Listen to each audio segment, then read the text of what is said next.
Welcome to Influential Entrepreneurs, bringing you interviews with elite business leaders and experts, sharing tips and strategies for elevating your business to the next level. Here's your host, Mike Saunders. Hello and welcome to this episode of Influential Entrepreneurs. This is Mike Saunders, the Authority Positioning Coach. Today we have with us Brian Gill, who is the chairman of Gillware, who recently released the Ransomware stress test. Brian, welcome to the program. Thank you so much for having me, Mike. Appreciate it. You're welcome.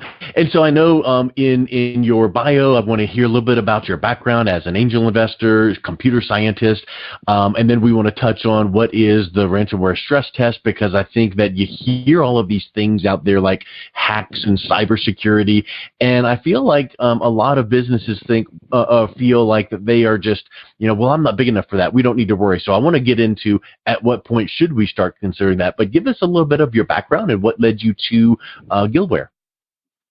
Yeah, so I was a computer nerd from a very, very young age. My parents bought me one of the first computers available, which was the IBM PC Junior, for one of the first PCs that people could actually afford. And I learned how to program when I was like 8 years old. So again, I was not exactly a quarterback or captain of any football teams or anything. I was on the nerdier end of the spectrum and went and got my computer science degree from the University of Wisconsin. And then I graduated and went out west during the first kind of internet gold rush, kind of the pets.com days. And I really wanted to play in that startup game and, get super rich and all that. And that didn't happen because, fast forward about 4 years, the crash happened and the NASDAQ went from there to there, and we all kind of tucked tail. And I basically still wanted to take an entrepreneurial journey, but I really wanted to, A, kind of bootstrap it and B, run it. I wasn't in charge of any of those companies out there. I was, member number, I was just a dude in a cube, pounding out a lot of really excellent code, but not any kind of leadership role. And I was smart enough to see a lot of the mistakes that happened, or at least what I perceived as mistakes, and wanted to start a company and saw no reason to do it in California in that era. So I came back to Wisconsin, where I'm from, and ended up starting Gillware. And we've always kind of done the same thing, which is look for really hard problems related to data. The first one was data-related crashes or data loss as a result of kind of physical or electrical equipment failure, and help organizations through those crises and then help them avoid it moving forward. And we started a remote services or a cloud services company called Gillware Data Backup, and Gillware Data Services was the name of the company, but we essentially did backup, and we did automated cloud backup of critical infrastructure or just kind of end node laptops and desktops, and we basically, again, so we had this reputation for knowing a lot about, getting people out of these disasters. The very next question is, how do we prevent it? And then we provide that solution. That company was acquired by StorageCraft about 4 years ago, and about 4 years ago, we started the digital forensics incident response company, and that company is heavily focused on providing incident response. And the incidents that we're responding to are, probably 70% of them are right now cyber attacks directly related to ransomware. And once again, those people, after we help them through the crisis, are like, wow, what do we do? And we are kind of hell-bent on providing some it's a really difficult problem, but we are really focused very, very heavily on trying to find some practical solutions to get people from like a 2 out of 10, which is what kind of most companies are, and I'm not excluding big companies from that statement, and at least get you up to like a 6 or a 7 in a reasonable amount of time for a reasonable amount of money, because most people are just not at all adequately prepared for this whole thing, which is why it's accelerating so quickly and why it's so rampant and why every single day you look at the news and companies of all sizes, municipalities of all sizes are getting just completely owned. Yeah, that's a good. I mean, that's kind of like a good soundbite. Just getting completely owned, quote unquote. Meaning, because I know what you mean. Like, just it's out of your control. You are just like that paper boat in a raging storm, and what are you going to do? Yeah, and almost it's not a fair statement to say that all these hacks were preventable. The bad guys are really, really good. Yeah. Okay, and if a savvy group of almost pseudo state sponsored hacking group, if they turn their sights on your specific organization, and it's not just from the computing hacks, but they go through all the social engineering hacks or all the different ways they can try to trick one of the thousands of employees that work at this place to gain access, they're probably going to do it, right? Yeah. So it's not, you definitely need to think hard and do better at prevention, because the good news is most organizations aren't direct targets. They're just fishing for kind of easy targets, right? Yeah. And, you just want to make sure that you don't fall for the mass attacks, or you're at least prepared against those types of things. But then you also need, as an organization or as a person, you need to think hard about, if the inevitable does happen, how do we mitigate that risk, and how do we make that how do we avoid needing to pay, $800,000 of Bitcoins to a bad guy to get our own data back? Because that can pretty much always be prevented. It makes me wonder when you hear some of these things you're mentioning. That's just for the Fortune 500s. That's just for the big guys. But I know you will say it's not. But can we dial in a little bit deeper and give a little bit of a picture on at what size company should they begin thinking about data breaches and ransomware and cyber attacks? Maybe the solopreneur that started 6 months ago, maybe you're fine for a minute or two. But at what point should that be coming on the radar? Yeah, and I don't have real good news there. I would argue that the solopreneur is exactly where it should start. And the good news is it's easier to mitigate. Okay? But I think the biggest problem, like why this is as bad as it is right now, is because there's a huge divide between the entrepreneurs who end up turning into CEOs and end up turning into board members and end up running these companies, have a huge knowledge gap about all this IT stuff. And IT is just seen as every year we take 2 or 3% of our annual revenue and we throw it at a bunch of IT nerds. And I don't even know what they do about it, but I'm sure it's fine. There's an attitude problem. There's a lack of knowledge. And it's almost one of those things where, and I can see it, because I kind of have worn both hats. I mean, as somebody who, has a cool C-level title and is super successful, I mean, a lot of these folks, have really healthy egos, and they don't like being in positions where they have to admit they know nothing about this stuff. And everybody hates spending money on stuff. Everybody, especially all the CFOs out there, they want that company to produce as much, profit as they can. That's their role, or that's what they see as their primary objective, and everything else is secondary sometimes. And, it's the CFOs of the world. It's the CEOs. It's the board members, and they start as the solo entrepreneur. So you should be thinking about protecting yourself, not just in your business, but just your personal stuff too. And the good news is there's some it starts pretty easy because you don't have that much data. You don't have that much stuff.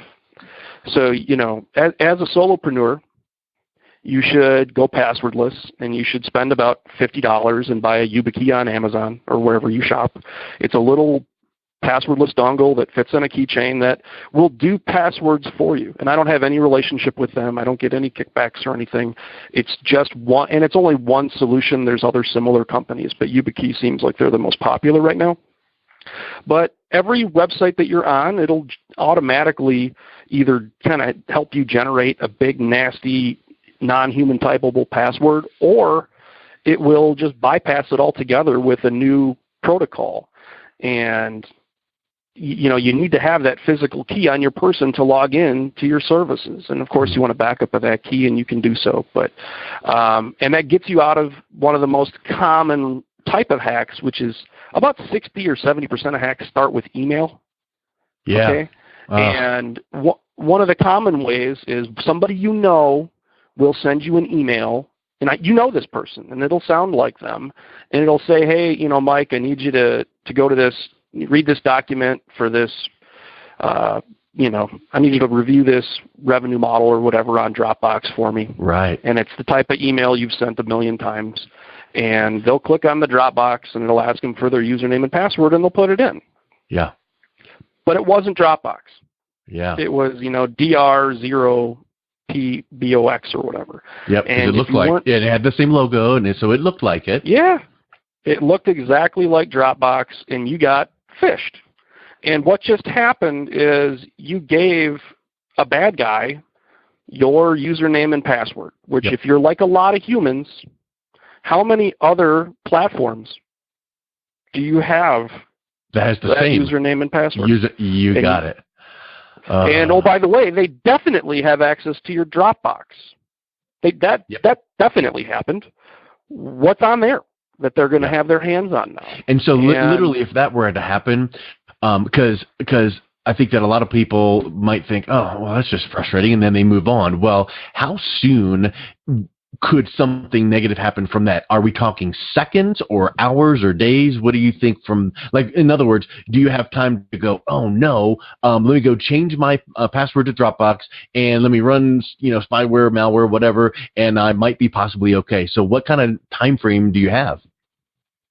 Yeah, it's not great. I mean, certainly it takes a certain amount of brain damage to try to remember for a lot of people where are the 31 different services that you're registered, where you use similar passwords. But certainly you would need to jump into action and mitigate the biggest things, right? So first thing is you need to, because the bad guys also have an IP address for your main desktop computer, right? Which is, and a lot of people don't even, especially the solopreneur, are not going to have like any kind of industrial-grade firewall. Yeah. So if you had the same username and password, God forbid, on your desktop, well, what might happen at about 6 o'clock is they might RDP onto your box. Yeah. And then they can basically encrypt all the data on that box. And if you have a Z drive access at your company, because this is part of the other problem is these people have their laptops owned sometimes, and it's at work. So, so if you're at a company with 200 employees and this guy over here has access to he's got full-blown access to the Z drive because he's some sort of executive or muckety-muck and nobody really thought about user permissions, well, that bad guy can RDP onto the box and encrypt all the stuff on that laptop or desktop, or they can encrypt all the stuff on the whole network. And what usually happens if they see, if a criminal, they're really fishing for big stuff. So sometimes they hack people at home, and then they'll plant a bunch of backdoors and software on that laptop, and then they'll wait for you to get to work with it. Yeah. So again, it's a lot easier to just not, people listening, we do want to know how we're going to react when something like that happens. And if you do, what you should really do is just drop everything and go to your IT guy if you have one, whether that's a managed service provider, or go to your IT guy at work if you're at a bigger company, and you should just own up to it. Hey, I clicked this stupid link, because that shame or that fear of getting in trouble is a really big, that is a problem. The perceived fear or shame, if that's a barrier to you actually having your IT provider mitigate the problem, you got to get over it, and you've got to, but again, it's better to quite simply don't have the same stupid password everywhere, and you can avoid that by just having passwords, period, with the next generation of stuff. And they're really cool, they're really convenient, when it even works with your smartphone, it'll talk, I'm on my cell phone, I'm on my computer, I'm wherever I am, and when I go to log into something, I just take my key and I push the button, and it logs me in because it knows it's me because I have my physical key. So I'm old enough to know this, and I'm sure other people have either heard it or can Google it and go, oh, yeah. But the Nigerian prince, email or some of the other, scams you hear about, send money. And then the one you mentioned about, oh, yeah, download this document or, oh, hey, I'm really busy. Can you, buy gift cards, those kind of things. My question is, why does it seem like these ransomware attacks are on the rise? Is it just because technology is that much quicker and better and faster and criminals are getting smarter? It's not that they're getting smarter. It's because it's an emerging market. Yeah. The finances are huge. I think the estimate is, and I hope I'm right, but just on the amount of ransomware payments collected from the U.S. in I think it was 2017 or 2018, it was like $6 billion with a B. Wow. And that is not that doesn't take into account all the additional billions of dollars that those companies had to spend digging out of the crisis and buying all new equipment and recertifying every piece of computing that they had in their building and all the brain damage that they took in marketing and all the PR hit that the company took and what that did to their bottom line. It's, there's a lot of money being made, and it pales. I mean, like the Nigerian print scam that tricked primarily old people out of a couple grand usually. I mean, that pales in comparison to when a savvy hacking group, and they run like a little company, right? And they're very structured, and they reinvest in their success, and they grow. They're themselves solopreneurs. Yep. And some of them live in states, or not like states like United States of America, but they live in different countries where what they're doing may not even be illegal, but might indeed be state-sponsored. Wow. Where, hey, I hacked another American company and built another $1.2 million worth of Bitcoins, where that would be celebrated as a good thing. Wow. It's not necessarily even a criminal act. You guys have developed the ransomware stress test. Tell us a little bit about that and how that could be the first step to maybe just assessing where your organization may be and getting some easy tips on maybe warning signs and how you can fix them. Yeah, so the whole part of the problem is that it's really hard to communicate all the different ways that you can get owned and how your organization is prepared. And I'll talk to people and I'll say, hey, how prepared are you guys? And they'll say, great. And then I'll start asking them like the same 20 or 30 questions. And by the end of that, they have a different answer because they knew that they had the wrong answer on like 24 out of 30. Okay, but they didn't even know what the questions were. And I'm not talking about IT people. I'm talking about, again, the CFOs, the CEOs, the presidents, the board members. And what the ransomware stress test, we have a wonderful team of people here who developed it. And again, we know all these questions, and we know we've got good suggestions on what a lot of the answers are. And what we have is essentially a free tool where businesses can log in and take a self-guided tour of assessing their kind of risk profile.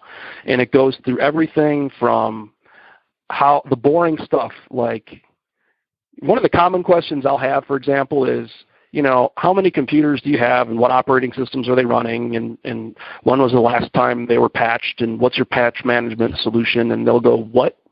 They have no idea. They have no idea even how many computing devices they have. And then we also need to have a strategy for how we detect problems. We need to have a strategy for how we protect against them, whether it's like passwordless stuff or firewalls and multi-factor authentication, and I could ramble about that for another 20 minutes. And then ultimately, how do you, if something happens, there's another category of how do you respond and recover? How solid are your backups? And when was the last time that you actually audited them to make sure that they were complete? And is there a big barrier of network authentication that's different? Because you have to assume in that scenario that your main data set has been hacked and it's been owned and it's been deleted or encrypted. do you need completely different network authentication to get onto the backups? And do you have backups of those backups that are, not hackable because maybe they're even offline on a tape or in an air gap? So, and oh, by the way, like, so if that happened, like, what is the organization going to lose? How much money is this going to cost the organization? Do you have cyber insurance for that? Do you have a cyber-specific policy on your business insurance? And does it have adequate coverage? And is it actually going to cover a incident response team, like a bunch of ninjas at Gillware, to come in and work through this crisis as quickly as possible? Or are you going to be on your own trying to shop for a vendor in the middle of being down? So, because sometimes even though companies have this business insurance or they have a certain policy, it doesn't actually read very well based on the modern kind of threat profile. And maybe their policy was written 6 years ago or something, and it has not been adjusted. And they've been paying for this insurance and paying for the insurance, but it's the wrong insurance. And this stuff is all really, really technical and really, really boring, and it's not nearly as fun as like the kind of stuff that solopreneurs or board members or CEOs want to be doing, which is, hey, I want to do everything I can to grow my business 30% revenue year over year and build our brand and have a lot of fun and market us and sell great products and deliver great customer service. And those are all the things that everybody's focused on. And this is that really boring, painful, expensive nerd stuff, and it takes better lawyers, to have someone probably I would think I'm correct in assuming this. It would be better and more cost effective for a company of the right size to have an external partner like yourself that maintains and handles this, rather than trying to hire someone internally and hoping, because of all the expense that's involved with that, the expertise. It's really hard so if an organization is of appropriate size, like Equifax, for example, right? Like, they had a CISO, which is a Chief Information Security Officer, who was very experienced, and they had, after the Equifax hack, I went to like LinkedIn Sales Navigator, and I just said, how many guys have the acronym CISSP that work at Equifax right now? And it was like 80.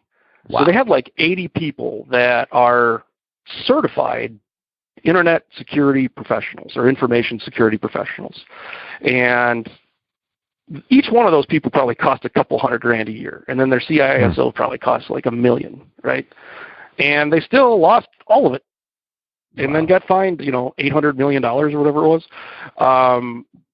So again, I think any organization of any size could benefit from a third-party assessment, where, because part of the problem is you need to have, I think in any type of successful endeavor, there's accountability, right? You have you have a structure of accountability, you have a culture of accountability. And I think the main problem is, again, I go back to what I said in the first 30 seconds, you have this problem where the CEOs, the CFOs, the board members don't know enough to hold the IT groups or their service providers accountable. Yeah. And because of that, if there's any problems, if there's any holes in their IT group's game, they are, they're just not going to see them until it's too late. And there's another problem, which is a lot of the times the IT groups, they know all this stuff. Like, the IT groups would take these ransomware stress tests themselves, and they'd probably come out of it like smelling like roses, right? They know all this stuff, and they may have even been on an annual basis telling these guys, like, we need to upgrade this firewall. We need to go to this cloud backup solution. We need to spend another $100,000 on X and Y and Z. And the business group is like, nah, because that company has a profit interest in that advice. Yeah. There's not a high degree of trust there. Of course you tell me I need to buy a bunch of crap and hire you for another 200 hours this year. Of course you're going to tell me that. You're the one that benefits from it. Yep. So, so sometimes it's as simple as we go in with no benefit from the advice other than we're getting paid to give it. And we say the same crap that the IT group's been saying for years. but then they listen to us, So sometimes it's just it's just the human relationships that sometimes you just need to hear it from a different person. Maybe your wife's been nagging you to stop drinking for years, but your doctor's like, hey, look at your liver numbers. You're going to die soon. And, oh, crap. And you're like, okay. Done. Yeah. So, Brian, what's the best way that someone could reach out, learn more, and maybe take this ransomware stress test to kind of get a little bit of clarity around potentially what they should be looking at for their organization? Yeah, if you just Google for ransomware stress test or just go to Gillware.com, there's a banner right at the top that talks about it. Again, it's a free service. You can do a self-assessment, and not only can you assess, but after you assess it, on most of the categories, there is a thoughtful, 2 to 5 minute video that talks about remediation.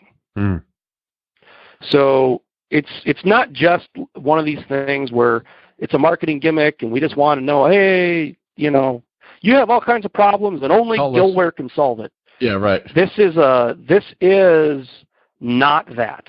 This is something that the whole benefit of it is to try to take a self-assessment, and you probably will find that there's some holes in your organization's game, and there'll be thoughtful suggestions on what you could do yourself or what your managed service provider or your internal IT group should be doing to remediate.